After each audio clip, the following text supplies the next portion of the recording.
ente pergi ke pasar, ente cari yang paling hina dari ente, bawa ke ane sini. Sampai gitu, nggak bisa mandang orang lebih hina dari kita atau statusnya lebih di bawah kita. Apa si Al-Buti itu bilang, di mana aja kita, yang penting niat menuntut ilmu itu lillahi ta'ala, itu ibadah di sisi Allah. Mau coba azhar? Mau nyoba azhar gak? Azhar? Enggak bang, lagi itu kayak masih agak kurang bang ya, kurang panggilan kayaknya. Apa si Al-Buti itu bilang, di mana aja kita, yang penting niat menuntut ilmu itu lillahi ta'ala, itu ibadah di sisi Allah. Si Abdullah Siddiq Al-Gumari juga ngomong gitu sama muridnya. Hatta saya Yusri itu kan anak udah pernah cerita itu. Beliau bilang apa? Pulang dari Syekh, habis ngomong gitu Syekh, saya pulang ke rumah, buka buku kedokteran saya, mulai saat itu baru saya baca buku-buku kedokteran saya nilai ta'ala. Sekarang ya Mas Syekh juga beliau ngajar saya Bukhari, dokter juga bedah. Islam itu nggak membatasi profesi, enggak. Kita bekerja lillahi ta'ala, ibadah. Ibadah.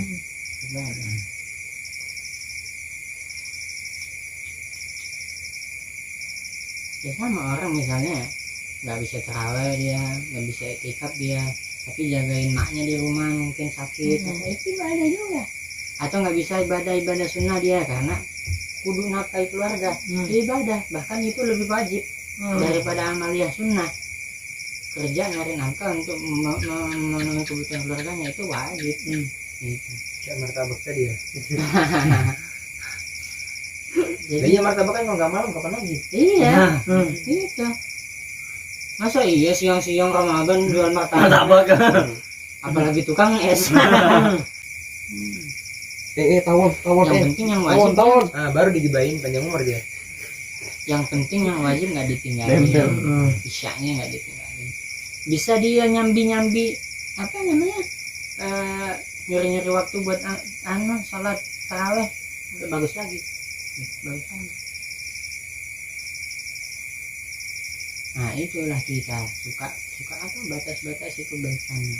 Padahal baik juga gitu. Sayyidina apa? Siapa itu yang di Hadramaut, yang di Yaman, yang nggak bisa ketemu Nabi gara-gara urus maknya? Yang di Yaman. Yang gendong sampai ke Mekah itu. Iya. Uwais. Sayyidina Uwais. Iya. Sampai Rasul meninggal belum sempat ketemu. Iya. Sampai dikasih tahu sama Sayyidina Ali sama Sayyidina Umar. Itu kalau ketemu minta doa.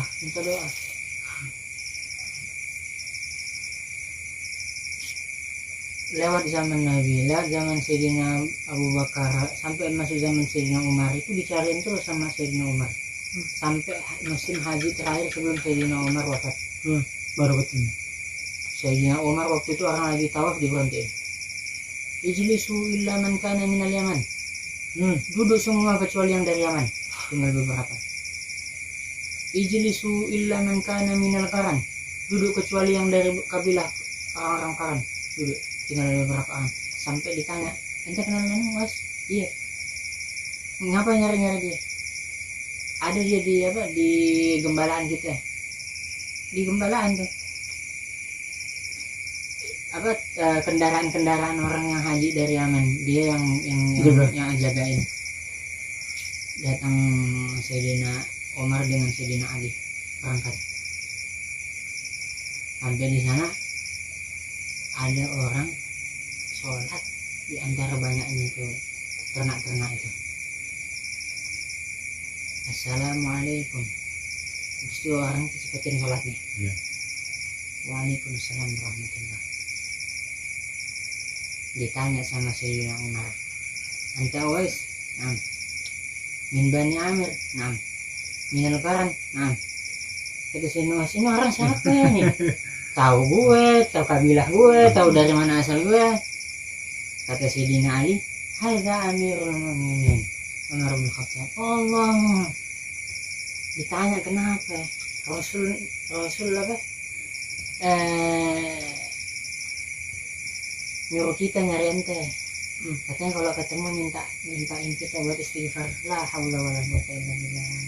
Istighfar untuk semua musliman mukminin gitu. Udah ketahuan tuh masyhurnya beliau ketika dicari-cari sama Sayyidina Umar sama Sayyidina Utsman. Terus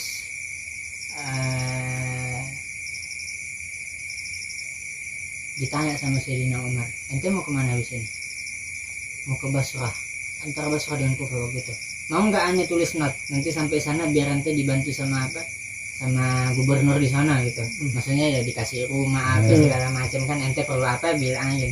Enggak usah. Begitulah, Masya Allah. Itu nggak pernah ketemu Nabi ya.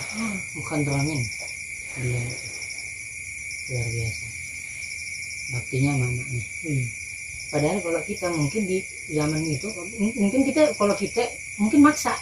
Gimana caranya biar ketemu Nabi Hatta ninggalin mak gitu. Padahal lebih wajib jagain mak kita gitu.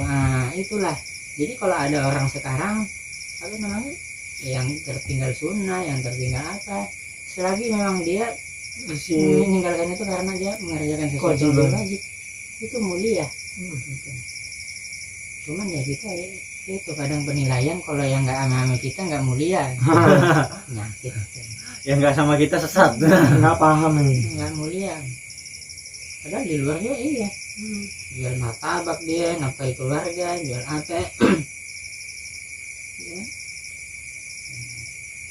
Apalagi kalau iya sambil misalnya dagang di luar ya kelihatan ke orang dagang, dalam istighfar mulu, di dalam mungkin sholawat mulu, di dalam mungkin zikir mulu.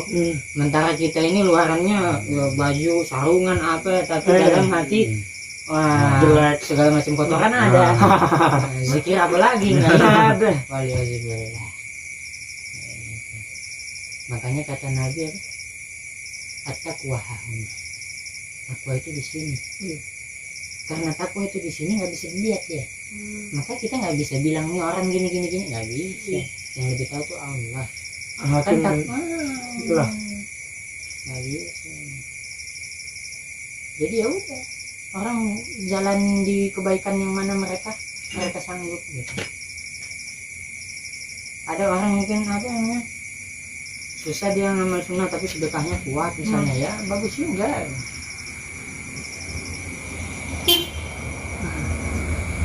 Terus saya yang terutama, saya dikelilingi sama orang-orang soleh soalnya ini.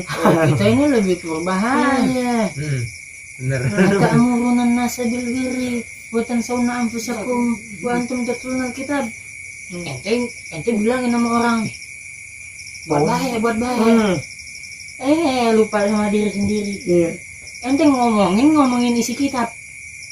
Afala ta'qilun. Enggak ngotak apa jangan gitu. Itu apa namanya? Itu yang bikin para dai itu di posisi yang berbahaya. Para dai itu betul-betul posisi paling berbahaya. Ngajak orang lupa diri sendiri, ngajak orang lupa keluarga sendiri, ngajak orang lupa diri. Bilang sama orang bikin gini yang baik-baik, kita nggak bikin.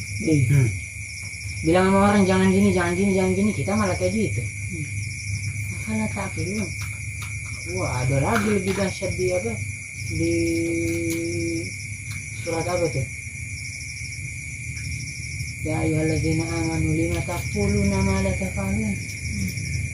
Ente kenapa ngomongin apa yang gak ente kerjain? Ente bilang gini, ente gak kerjain.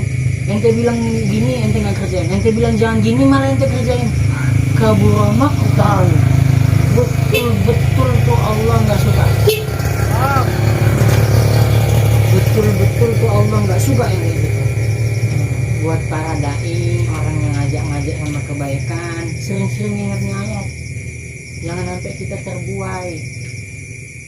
Ngomong bagus benar, giliran diri sendiri aja lupa. Kabura maqtan indallah. Parah. Itu awal mantus ada, termasuk yang pertama-tama ditanya itu ya orang alim. Dia milik anak.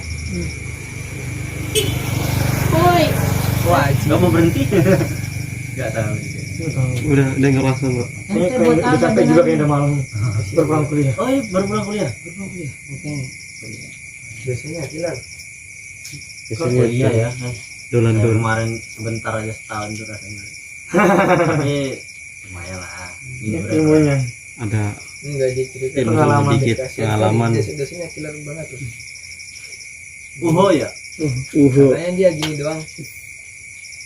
Enggak dihadirin. Apa? Iya apa? Padahal udah Ini tadi. 20 menit dia kayak gini. Coba gerak dikit soal apa? Iya. Kalau nggak ada tugas biasanya. Ente. Kemarin tuh ada tugas. Killer banget. Ya itu jadi Tapi masuk semua. Masuk semua. Masuk semua. Botok apa? Cek mantap. botak. Botok. Jadiin botok tuh enak. Bang. Bagus sih. Agak yang kan masih anakan jadi botak. Ustadz Firdaus agak maju sedikit ke sini. Agak maju sedikit. Gitu. Ah. Gitu mantap. Masa iya. Botok. Apa besok kan kita endorse. Jadi kita tuh ya nggak bisa merasa udah wah nggak bisa. Ini justru yang paling banyak ngomongnya ini paling berbahaya. Paling banyak ngomong. Man kasura kalamuhu kasura khata'uhu wa man kasura khata'uhu annaru auladi. Orang banyak ngomongnya biasanya banyak salahnya. Orang kalau banyak salahnya ya pantasnya masuk neraka. Ini aneh nih pantasnya kayaknya ke sana. Alhamdulillah ya Allah. Oh, Benar jangan kan gitu.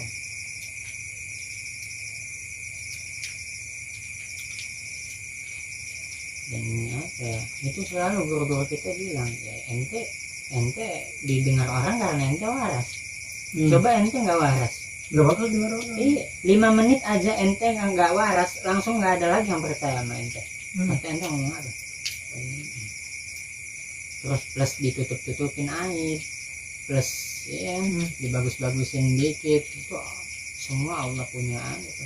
Kita ditutup kita punya dosa. Itulah kenapa kita nggak bisa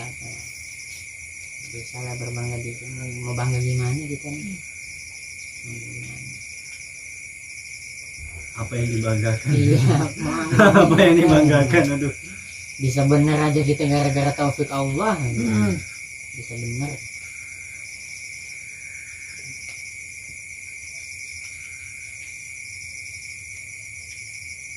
Tadi pagi serangan Maron. Masuk rumah nggak, Ustaz?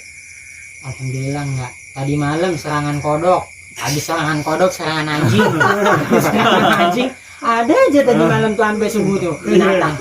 Heran aneh. Paginya dikejar. Grindur. Iya, Berindung. dia jalan ke Berapa orang?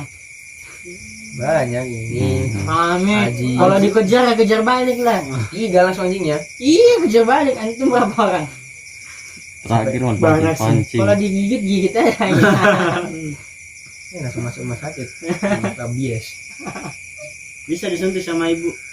Iya. Antum Kali dokternya. lah. Dan alasan biar bisa pulang. Bang. Dia bawa penyakit nanti. Habisin duit. Nah, pernah tuh teman aneh main ke Pulau Senja seingatnya. Pulau? Main ke Pulau Senja. Ada satu tempat wisata di sini. Terus kawan aneh tuh sama beberapa rombongan kawannya kan gitu. Kawan kuliahnya. Ada anjing. Anjing kena kayak jerat gitu. Jadi apa? Luka gitu badannya. Terus mau dilepas.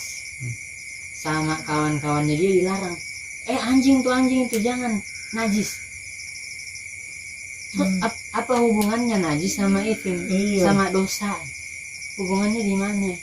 Kita malah sering dengar tuh riwayat tentang Nabi cerita tentang Pezina. pelacur pezina yang dibebasin sama Allah dari dosa-dosanya gara-gara kasih minum anjing. Gara-gara kasih minum anjing.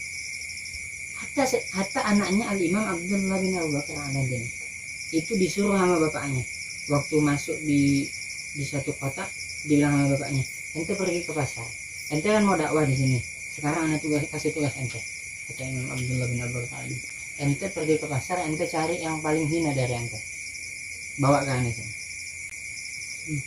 Pergi betul ke pasar, sampai di pasar waktu azan berkumandang, nampak satu orang nggak sholat, Masuklah dia ke masjid, sampai keluar dari masjid nggak sholat juga nih orang. Wah ini orang nih nggak sholat, gua sholat. Ini orang nih gua bawa ke bapak tua ini. Pas mau dibawa, Assalamualaikum. dia lebih tua dari gua. Islam lebih duluan, lihat dunia lebih duluan, beramal lebih duluan, ya kali dia apa namanya amalnya lebih banyak daripada gua. Gitu. Ayah nggak jadi. Ngider di pasar. Dapat anjing harga kali. Pas mau diikat tuh anjing, oh iya nih anjing nih nanti di akhirat nggak ada hisab, nggak diperhitungin dia baik buruknya kagak, langsung aja di tanah dia. Sedangkan saya ini kalau lah dapat surga, alhamdulillah lebih baik daripada anjing ini.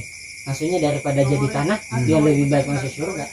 Tapi kalau dapatnya neraka, ya lebih baik dari jadi anjing ini jadi tanah daripada masuk neraka, kan gitu. Akhirnya balik ke bapaknya, Pak, nggak dapet. Ya udah sekarang ente boleh berdakwah.